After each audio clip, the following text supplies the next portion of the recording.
everyone. This lesson's going to go over week 18's assignments. So it's going to be this Desmos activity, and you're going to be looking over with investigating polar equations. So this is the link for the Desmos activity. Just remember that you should have your name in order to receive credit. If you sign in with Google, that is fine. You'll be able to see your progress in there, so that would help out. And even if you do not sign in with an account, then you're still able to get your progress in there. Okay. So I just wanted to walk through a couple of things with you with this graph, with the graphs, and feel free to pause whenever you need to. This is just going to investigate some of these graphs where we normally would be very complicated to make in just using rectangular coordinates, so in our Cartesian plane. And then I will walk through most of these steps, so feel free to follow along as you're watching this.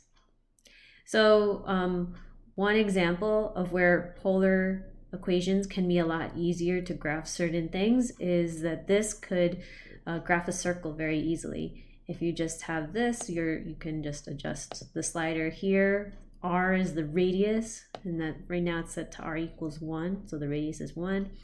But as I move the slider, it is going to adjust what's happening for this circle here. And I just also want to remind you that in our Cartesian plane, the equation that you would use to make a circle would be x squared plus y squared equals the radius, or the radius squared. So if I did equals 9, then I have a circle.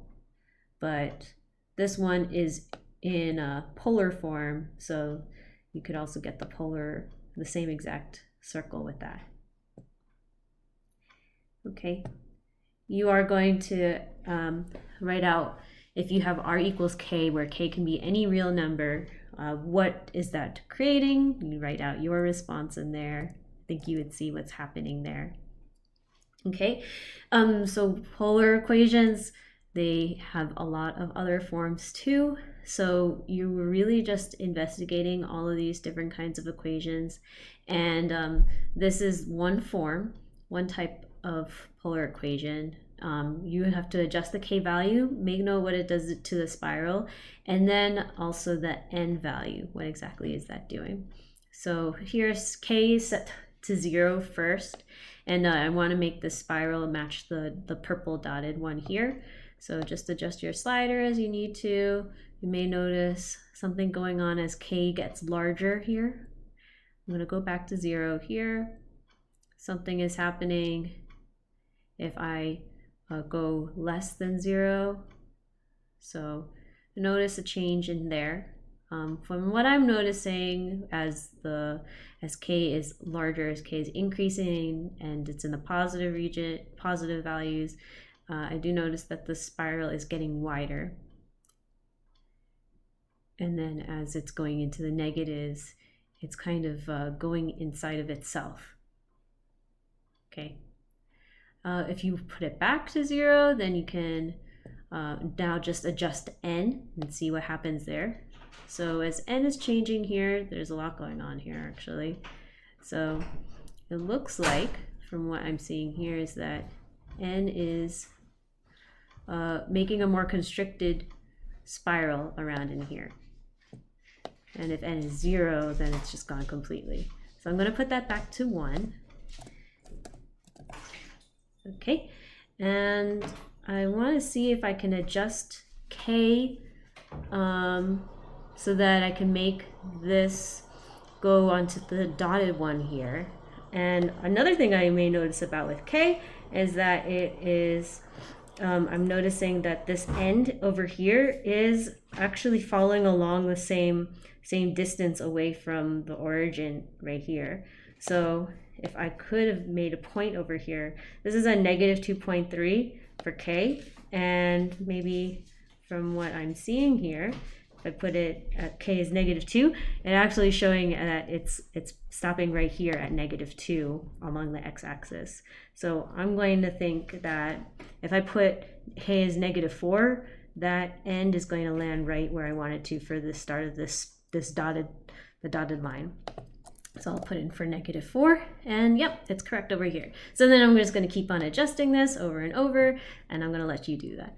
Okay, so there's just more for you to work with in here, and this is a same kind of form for here, but the spiral I want you to try to create is this particular spiral. It's called the spiral of Archimedes. So you have to explore with that some more. What effect does K and N have on the graph? Try and explain that in your own words. You have to type that out. And then there's also more of these polar forms here. So this one is going to involve with sine and cosine. You're going to see, again, just adjusting the sliders. What exactly is that changing for sine here? When you're done with seeing what exactly A and B is affecting for this sine equation, and you can test it out with how it's being affected for this form that involves cosine, and you'll just click on this icon here to make the graph visible, and notice that that this one is going to be changing the same. It's going to affect the sliders will affect both of these at the same time if you have both of them visible. Okay, and then explain there what effect does A and B have. Based on what you see from the previous one, with if r equals 2 sine theta, which one is that representing, the red or the blue one? I want you to think about that. So take some time to go back and forth between these slides, so then you can have an understanding of what exactly that these equations are affecting, or what do these parameters affect on the equation of the graph. Okay, so these are all different forms of polar equations. There's a couple other really interesting polar equations here. After you do these, that's based on sine and cosine. And by the way, just remember that if you're trying to write a polar equation, it would involve r equals something, and you'd have to type out theta if you want to involve that, that symbol there, okay? So you'll have to include maybe sine theta or cosine theta, like that. Now there's some other different forms that you can create just by adding on a constant to the equation. So before you had something times sine theta, if you add a constant, or we'll say this is A, this shape that you see here that's dotted, it's called a limason. So you will just have to adjust this to see if you can create the same limason over there, okay? And you can also adjust or take a look at what that looks like for A plus B cosine of theta.